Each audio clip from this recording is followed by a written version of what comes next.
No me juzgues. Eso es lo que escuchamos frecuentemente de personas que se sienten atacadas cuando tú los corriges de algo malo que están haciendo, según lo que nosotros entendemos basados en las enseñanzas de la iglesia. Tú no tienes derecho a juzgarme, solo Dios. O te dicen, la Biblia dice que tú no me puedes juzgar. O una de mis favoritas porque citan a Jesús. Jesús dijo, no juzguen para que no sean juzgados. ¿Cuán cierta es esta mentalidad? ¿Es cierto que la Biblia dice eso? Ese es el tema de hoy, amigos. Aquí en Conociendo tu Fe. No te retires, regresamos en un momento.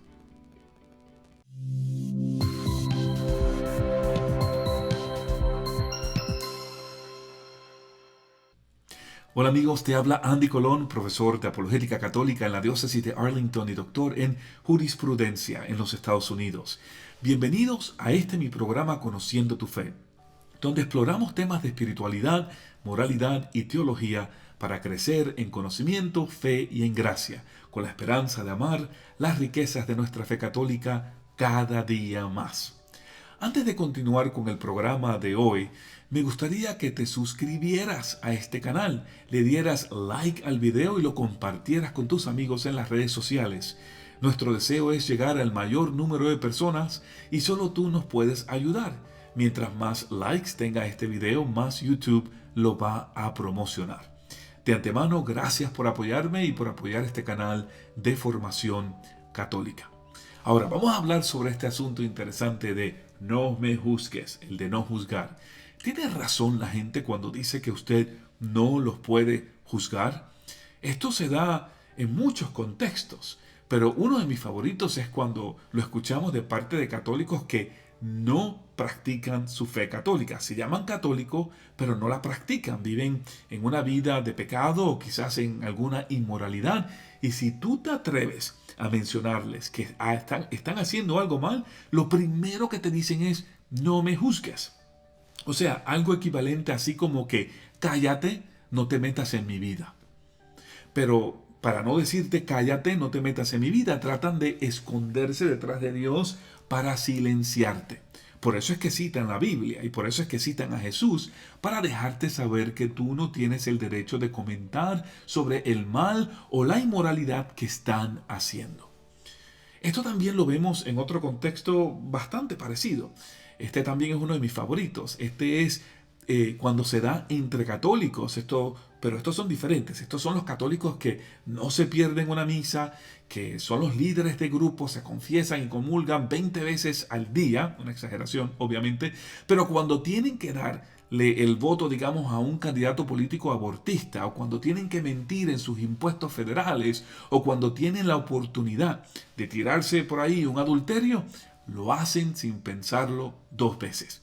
Y cuando tú los corriges y les dices fraternalmente, eso está mal, lo primero que te dicen es, no me juzgues, tú no eres mejor católico que yo. Yo conozco mi fe, yo sé lo que hago.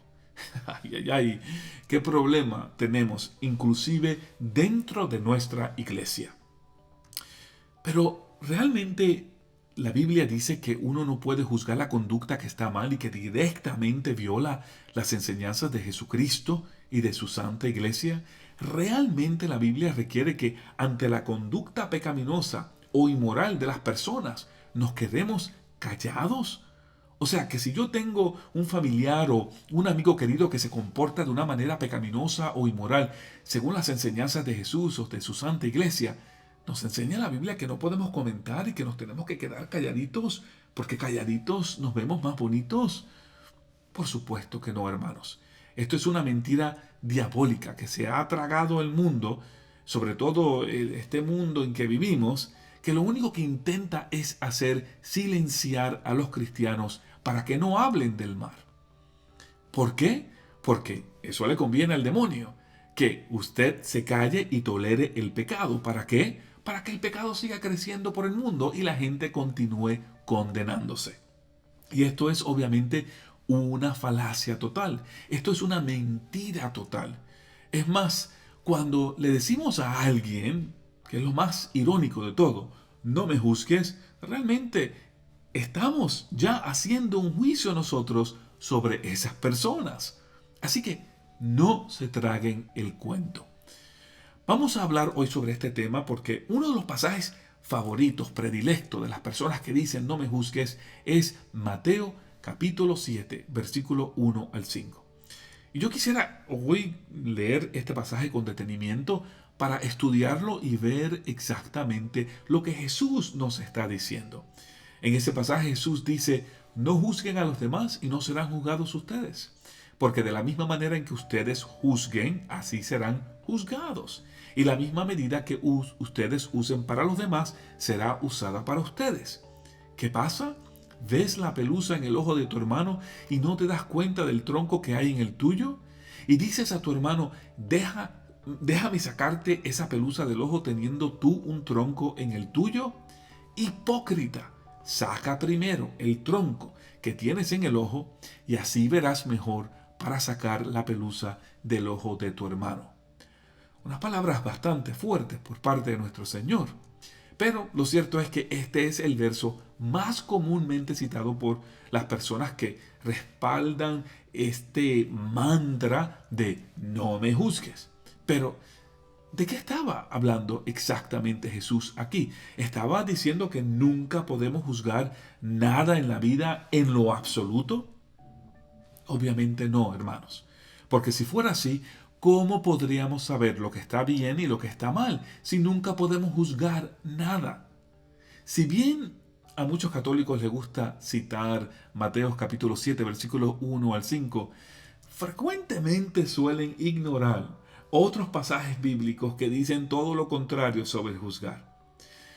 Uno de estos pasajes es San Juan capítulo 7, versículo 24, donde se nos dice claramente, no juzgues por las apariencias, sino, escuchen bien, juzguen lo que es justo.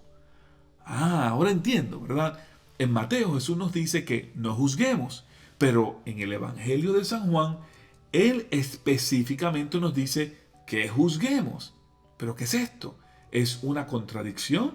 Bueno, aquí hay dos posibilidades. La primera es que, bueno, a lo mejor Jesús es un mentiroso porque se contradice, o quizás yo estoy malinterpretando a Mateo capítulo 7, versículo 1 al 5. Y bueno, todos sabemos que Jesús es Dios, es perfecto. Él no miente ni se puede mentir a sí mismo o contradecir. Así que la única explicación obvia aquí es que nosotros estamos malinterpretando a Mateo capítulo 7, versículos 1 al 5. Y les voy a dar varias razones de esto. Primero, el pasaje de San Juan deja en claro que no debemos juzgar según las apariencias. Y esto es bien importante en la experiencia cristiana. No debemos emitir juicios basados en información insuficiente. San Pablo elabora sobre esto también en otras de sus cartas, en este caso en la carta a Timoteo, donde dice, hay personas cuyos pecados son notorios antes de cualquier investigación. O sea, hay personas que antes que usted comience a investigar, usted ya sabe sus pecados porque esos pecados son notorios. Pero sigue, los de otros en cambio solo después. O sea, hay personas cuyos pecados son evidentes después que usted hace la investigación. Y prosigue, del mismo modo las buenas acciones son notorias y si no lo son, no tardarán en descubrirse. Esto es 1 Timoteo capítulo 5 versículos 24 al 25. Entonces, si tenemos esta carta a Timoteo, este pasaje en mente, ya creo que podemos ir entendiendo lo que San Pablo nos está diciendo. Él nos está advirtiendo que a veces las cosas no son siempre como parecen, como se ven. Hay gente que puede ocultar sus pecados, aunque obviamente no para siempre. Así como las buenas obras se revelarán eventualmente en el día final, también los pecados de las personas serán revelados. Tarde o temprano la verdad saldrá a la luz. Así que el llamado aquí es el de juzgar correctamente, no prematuramente o con información insuficiente. Sin embargo, si la información es suficiente, si usted ya ha hecho su investigación o si el pecado de la persona es evidente y no lo estamos haciendo de una manera prematura, la Biblia espera que nosotros juzguemos tal y como lo dijo San Juan. Entonces, podemos juzgar, pero debemos juzgar con rectitud. no prematuramente o con información insuficiente. ¿De qué entonces estaba hablando Jesús en Mateo cuando nos dice que no juzgáramos? ¿Estaba él diciendo que no juzgáramos en lo absoluto? Bueno, San Pablo elabora sobre esto también en Romanos capítulo 2, versículos 1 al 3. Ahí nos dice: por lo tanto, amigo mío, si eres capaz de juzgar, ya no tienes disculpa. Te condenas a ti mismo cuando juzgas a los demás, pues tú haces lo que estás condenando. ¿No os parece bien que Dios condene a los que hacen tales cosas? Pero tú, que haces lo mismo, ¿piensas que escaparás del juicio de Dios porque tanto tú como Él condenan a los demás? Ahí vamos entendiendo lo que San Pablo está hablando.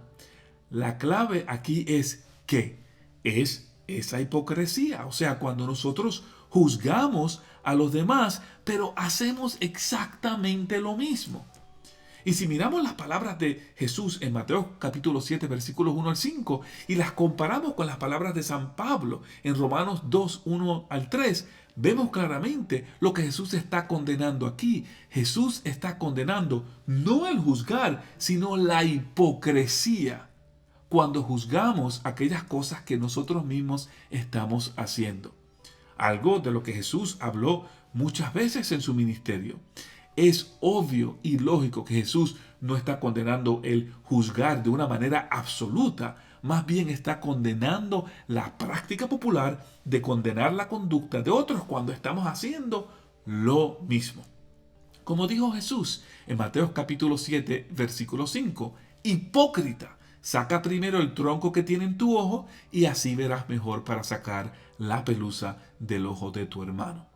O sea, nosotros podemos emitir un juicio sobre la conducta de otra persona siempre y cuando revisemos nuestra propia conducta para asegurarnos que no estamos haciendo lo mismo que estamos condenando.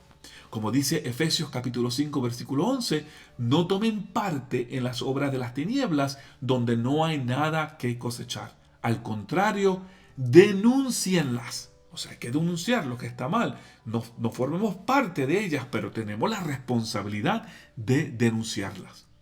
Y esto también lo vemos en otros pasajes. Aquí le comparto otro. No dictarás sentencias injustas, no harás favores al pobre, no te inclinarás ante el rico, sino que juzgarás con justicia a tu prójimo. Eso está en Levítico capítulo 19, versículo 15. Puedes juzgar. Otro ejemplo, este pasaje. No odies en tu corazón a tu hermano, pero corrígelo, no sea que te hagas cómplice de sus faltas.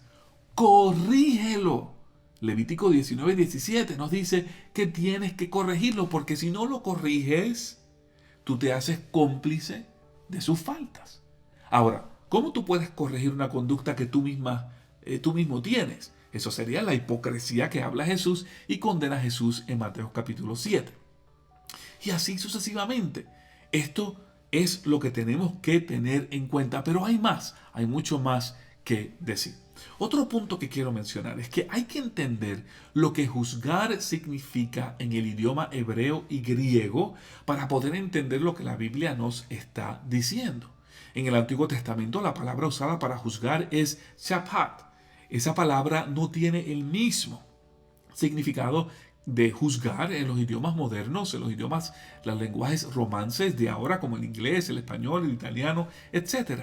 En el hebreo convencional, la palabra shapat significa juzgar en el sentido de gobernar, con la idea de pronunciar una sentencia y reivindicar o castigar a un acusado.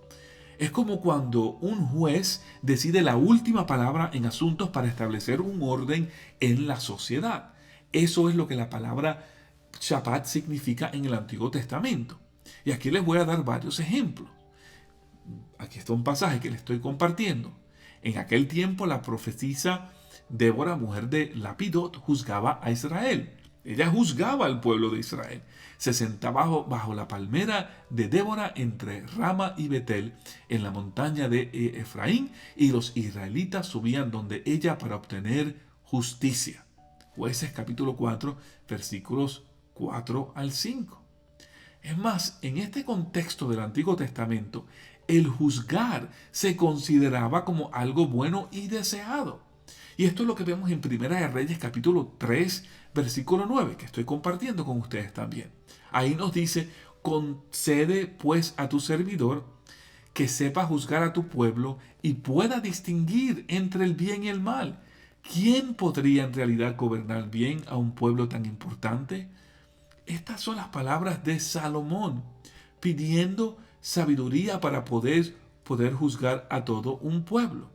Esto también lo vemos en el libro de Deuteronomio, capítulo 16, versículo 18, donde se nos dice, establecerás jueces y magistrados para tus tribus en cada una de las ciudades que Yahvé te dé, para que juzgues al pueblo según la justicia. Lo mismo en Levítico capítulo 19, versículo 15. No dictarás sentencias injustas, no harás favores al pobre, no te inclinarás ante el rico, sino que juzgarás con justicia a tu prójimo. Así que está claro en el Antiguo Testamento que el juzgar era visto como algo bueno y deseable siempre y cuando lo hagamos de una manera justa. Esa justicia, esa consistencia de lo que hablaba Jesús. Ahora, en el Nuevo Testamento, que fue escrito mayormente en el griego, hay dos palabras que se utilizan para juzgar. Krinete es una y la otra es anakrinetai. Yo no soy un experto en griego, pero lo que he estudiado y aprendido es que estas palabras tienen un significado dependiendo de su contexto y dependiendo de ese contexto, pues pueden significar diferentes cosas. Pero en general, estas palabras significan lo que hace un juez, que es el pronunciar una sentencia después de una determinación o adjudicación de culpabilidad, como se hace en un tribunal. En el Nuevo Testamento, por ejemplo, la Biblia hace una distinción dependiendo de la palabra que se utilice y el contexto entre el juzgar los actos de una persona y el juzgar a la persona aparte. Cuando usted juzga a la persona, usted está tomando el lugar del juez. Y aquí el único juez es Dios, cuyos juicios indican la verdad definitiva y el destino final de cada persona. Dios es obviamente el juez con la decisión final sobre la salvación de un alma. Pero esto de ninguna manera nos impide discernir que las acciones de una persona son malas y pecaminosas y que no podemos establecer un juicio sobre esas acciones. Entonces, ¿qué significa todo esto? Bueno, significa que el juzgar las acciones de una persona como pecadoras no es condenar a una persona y emitir un juicio sobre su salvación. Eso solamente le corresponde a Dios. Por ejemplo, sería incorrecto decirle a una persona, eres un adúltero y te vas al infierno. Eso está mal. Sin embargo, no estaría mal decirle a esa persona, estás cometiendo adulterio. Y eso es un pecado grave. Hay que arrepentirse, tienes que confesarte y no puedes volver a hacerlo porque estás rompiendo uno de los 10 mandamientos de la ley de Dios. ¿Ven la diferencia? Una es el juzgar a la persona y la otra es el juzgar la conducta de las personas. En el primer ejemplo, uno está emitiendo un juicio de la persona. En el último, usted está enjuiciando la conducta del pecador. Y esa es una gran diferencia. Y eso es lo que nos dice la Biblia, que tenemos que tener cuenta de ese juicio. Dios es el único que puede darnos el juicio final sobre nuestras almas, sobre nuestras personas. Y aquí, bueno, es algo que tenemos que recordar. Así que no está mal el que usted enjuicie la conducta siempre y cuando usted no esté enjuiciando a la persona. Y aquí está el punto final que quiero compartir con ustedes. La evidencia bíblica es clara y contundente. No hay nada en la Biblia que sugiera que ante el pecado y la inmoralidad, nosotros los cristianos estemos requeridos a suspender toda opinión sobre todo comportamiento pecaminoso o inmoral, pues entonces ni siquiera la predicación sería posible. Lo cierto es que la Biblia establece claramente que podemos juzgar lo que nos rodea basado en lo que nosotros conocemos, las enseñanzas del Señor y las enseñanzas de su iglesia. Si no fuera así, ¿para qué entonces existen las enseñanzas de Jesús? Bueno, existen para juzgar lo que está bien y lo que está mal. ¿Y quiénes son los que deben juzgar lo que está bien y lo que está mal? Obviamente nosotros. Nosotros hemos recibido esas enseñanzas. Y la Biblia está repleta de ejemplos. Y este es lo que quiero establecer ahora. Darle a ustedes varios ejemplos. Lean conmigo. Sepan que ya he juzgado al culpable como si estuviese presente. ¿No son ustedes quienes deben juzgar a los que están dentro? Estas son palabras que aparecen en la palabra de Dios.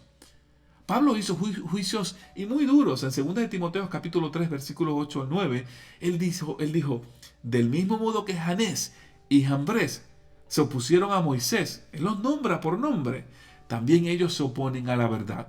Son hombres de mente pervertida, descalificados en cuanto a la fe, pero no irán muy lejos, pues su locura será desenmascarada a la vista de todos, como les pasó a aquellos. Esto es un juicio sobre la conducta de unas personas específicas. Y San Pablo está diciendo, esa conducta está mal y esa maldad va a ser desenmascarada. Juan el Bautista también juzgó la conducta de los fariseos y los saduceos. Él precisamente en Mateo capítulo 3 versículo 7 los llamó raza de víboras.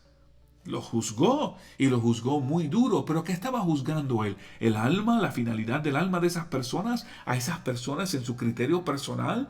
No, él estaba juzgando la conducta de ellos. En Romanos capítulo 16, versículo 17, San Pablo dice, hermanos, les ruego que tengan cuidado con esa gente que va provocando divisiones y dificultades saliéndose de la doctrina que han aprendido. Aléjense de ellos. Esas personas no sirven a Cristo, nuestro Señor, sino a sus propios estómagos, engañando a los ingenuos con palabras bonitas y piadosas. ¿Cuántas personas están así en el mundo de hoy? Esto está en Romanos capítulo 16, versículo 17. Ahí San Pablo está ejerciendo un juicio sobre la conducta de personas que dicen cosas muy bonitas, parecen a ciertos políticos en este país de Estados Unidos, donde dicen cosas muy bonitas, pero sus acciones son muy feas. Entonces vemos esa contradicción en lo que dicen y en lo que hacen, y él está criticando lo que están haciendo mal. En 1 Corintios capítulo 5 versículos 9 al 13, San Pablo dice, en mi carta les decía que no tuvieran trato con la gente de mala conducta. Por supuesto que no me refería a los no cristianos que practican el libertinaje sexual, a los que quieren tener siempre más, a los que se aprovechan de los demás, a los que adoran a los ídolos. De ser así, ustedes tendrían que salir de este mundo. Yo les decía que no tuvieran trato con quienes, llamándose hermanos, se convierten en inmorales, explotadores, adoradores de ídolos, chismosos, borrachos, estafadores. Ni siquiera deben comer con ellos. Yo no tengo por qué juzgar a los que no están fuera, pero no son ustedes quienes deben juzgar a los que están dentro. Dejen que Dios juzgue a los que están fuera, pero ustedes saquen al perverso de entre de ustedes. Hermano, estas palabras son sumamente poderosas porque está hablando, como comencé en el programa, cuando estaba hablando de los católicos, estas personas que están dentro de la iglesia o que dicen estar dentro de la iglesia, a esas son las personas a las que San Pablo se está refiriendo. Él está diciendo, el mundo está lleno de paganos y lo que es dicho sobre la maldad no aplica a ellos porque obviamente ellos viven en la maldad. Pero ustedes, los que están dentro, si no son consistentes y se apartan de la verdad, juzguémoslos, critiquémoslos, digamos lo que está mal, digamos esa conducta está mal, es inaceptable. En 2 de Tesalonicenses, capítulo 3, versículos 14 al 15 dice, si alguien no obedece lo que les mandamos en esta carta, señálenselo y no tengan más trato con él, para que se avergüence. Pero no lo consideren como enemigo, sino corríjanlo como hermano. Obviamente la corrección fraterna es lo importante aquí, que va conectado al concepto de justicia, el juzgar justamente. Como dije anteriormente, ya usted tiene toda la información, usted no lo está haciendo prematuramente y lo está haciendo fraternalmente. Esa es la calidad de juicio que debemos ejercer. En Tito capítulo 1 versículo 10 dice, porque hay muchos espíritus rebeldes, charlatanes y engañadores, sobre todo entre los de origen judío. está tirando un juicio sobre personas de origen judío. Este es San Pablo, que es judío, y está diciendo esto sobre personas de origen judío en su tiempo. Esto es un juicio, nuevamente, es un juicio de la conducta de esos judíos que él está criticando. En Tito capítulo 1, versículo 16, dice: pretenden conocer a Dios, pero lo niegan con su modo de actuar. Son seres rebeldes, vulgares y no sirven para ninguna buena obra. ¡Ah! ¡No me juzgues! Bueno, si eres un ser rebelde que no sirve para buena obra y eso es lo que tú ves, tú tienes derecho a decirlo, que eso está mal, esa conducta está mal. Primera de Corintios capítulo 2, versículo 15. En cambio, el hombre espiritual lo juzga todo y a él nadie lo puede juzgar. Cuando usted es una persona espiritual, usted porque juzga todo, usted juzga lo que está bien, lo que está mal, y entonces usted hace lo que está bien. Por eso es que nadie lo puede juzgar, porque usted está haciendo todo lo que es correcto ante los ojos de Dios. Pero para hacer lo correcto, usted tiene que juzgar lo que está bien y lo que está mal, y llamarle al pan pan y al vino vino. ¿Verdad? Bueno, Primera de Corintios capítulo 6, versículos 2 al 3. ¿No saben que un día nosotros los santos juzgaremos al mundo? Y si a ustedes les corresponde juzgar al mundo, ¿serán incapaces de juzgar asuntos tan pequeños? ¿No saben que juzgaremos a los ángeles? ¿Y por qué no entonces los problemas de cada día? Aquí está más que evidenciado que nosotros juzgaremos al mundo. Los santos, los salvos, juzgarán al mundo. Y esto no son solo después de la vida, durante la vida. Nosotros juzgamos la conducta del mundo y somos llamados a evangelizar y llevar el conocimiento de lo que está bueno ante los ojos de Dios y lo que está mal ante los ojos de Dios. Y proclamar siempre esa verdad. Y si vemos a una persona actuando de una manera inconsistente, tenemos la obligación de decir: eso está mal. No porque estamos juzgando en finalidad el alma de esa persona, no, eso le corresponde a Dios, pero tenemos derecho de juzgar esa conducta porque esa conducta es contrario a lo que Dios nos enseña.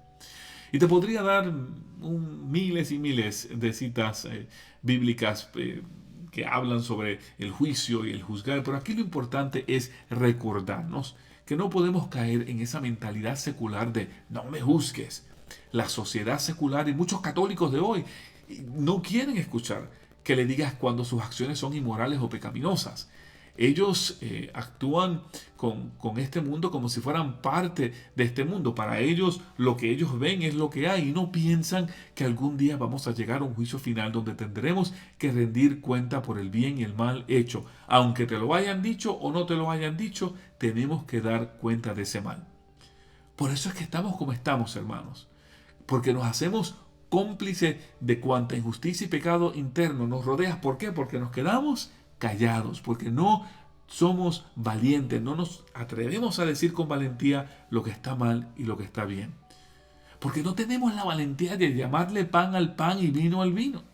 Porque con una mano decimos que somos católicos, apostólicos y romanos, y con la otra pues hacemos un montón de barbaridades. Nosotros ahí le damos votos a políticos que apoyan el aborto, el matrimonio homosexual, el suicidio asistido, la fornicación, etcétera, etcétera. Y por este supuesto error de que no me juzgues, pretenden que nosotros nos quedemos callados. Y mucha gente se queda callada para no ofender, para no quedar mal con el otro. Pero cuando lo hacen, realmente lo que están haciendo es que están comprometiendo sus valores y sus criterios morales cristianos. Juzgar cristianamente, hermanos, juzgar conducta pecaminosa o inmoral no es un pecado, no está mal, todo lo contrario. Es una necesidad, es una urgencia en nuestro tiempo. No se puede vivir cristianamente sin un juicio de discernimiento constante sobre las cosas que nos rodean. G.K. Chesterton, un periodista y escritor inglés, dijo una vez que solo los cadáveres flotan río abajo con la corriente, pero decía que se necesitaban vivos para ir en contra de la corriente. Y esto es tan cierto en la sociedad actual. ¿Cuántas personas simplemente se dejan llevar por lo que ven sin hacer o decir nada al respecto? Son muchos. El diablo solo tiene un mandamiento: haz lo que quieras. No pienses en tu doctrina cristiana. Sigue tus instintos, sigue tus deseos, sigue tus emociones. Y mucha gente en el mundo de hoy sigue esa filosofía demoníaca y realmente odian cuando los cristianos mencionan el hecho de que su conducta está mal, que su conducta constituye un pecado o una inmoralidad. Y cuando el católico se siente atacado porque otro católico le ha dicho, estás en el error, ni si que se diga, ahí te grita, no me juzgues. ¿Para qué? Para callarte. Pero no te calles, no te desanimes. La conducta que veas que está mal, di que está mal. Llama al pecado pecado y a la inmoralidad inmoralidad. Hazlo siempre con amor y con justicia, porque la corrección fraterna es siempre premiada por Dios. A Dios le agrada el juicio justo y fraterno y la corrección fraterna. Al fin y al cabo, tu intención es ayudar a otros a vivir la verdad para que puedan salvar sus almas. Ese es el propósito cuando lo haces correctamente bien, porque te preocupa su salvación y tú quieres que ellos salven sus almas. Y no seamos hipócritas, no hagamos lo que criticamos de otros, seamos siempre consistentes con lo que decimos, que sea nuestra conducta sea consistente con las palabras que decimos. Si criticamos algo, no lo hagamos. Seamos siempre fieles al amor de Dios, viviendo una vida moral y consistente con las enseñanzas de Jesús y de su Santa Iglesia. Ese es el tema de hoy. Gracias por escucharme y ya regresamos con un breve mensaje. No te retires.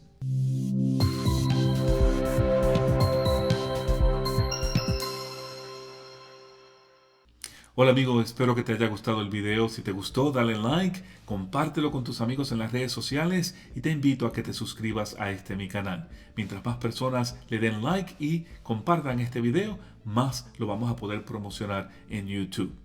Que Dios te bendiga, gracias por tu tiempo y nos vemos en otro episodio de Conociendo tu Fe. Este es tu amigo en Cristo, Andy Colón. Que Dios y la Virgen te bendigan. Chao.